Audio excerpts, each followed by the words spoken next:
We only have 29 countries that participate in the convention to date. Does that indicate that perhaps the convention isn't strong enough? Do you think that it should be strengthened?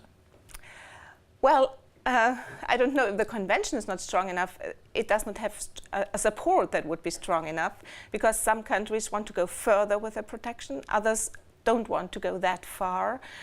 So yes, I think we have to continue working on identifying where common positions are, and that's very important, because whenever, for example, research is forbidden in one country, it will immediately be done in another country where it's allowed. So you do need international standards in this. It's obviously a useful instrument. It's a very useful instrument. Just to give you one example, we had the interesting judgment Parillo versus Italy about a woman's right to consent to give her embryos that will not be used anymore for research.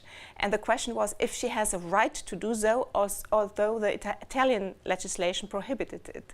And there, for example, you find important references to the Oviedo Convention showing that there is no consent on such a question among the European states. Article 29 of the Oviedo Convention allows for advisory opinions. Mm-hmm. Do you think that it's useful to have those kinds of advisory opinions to define more precisely the scope of specific provisions in the European Convention on Human Rights? Well, we see it has not been used in 20 years' time, but I still think it's a useful mechanism, but not for defining concepts that are completely open and where compromise is lacking. So if we don't know when human life starts, we should not fill in such a lacuna by an interpretation, and the court has always avoided doing so.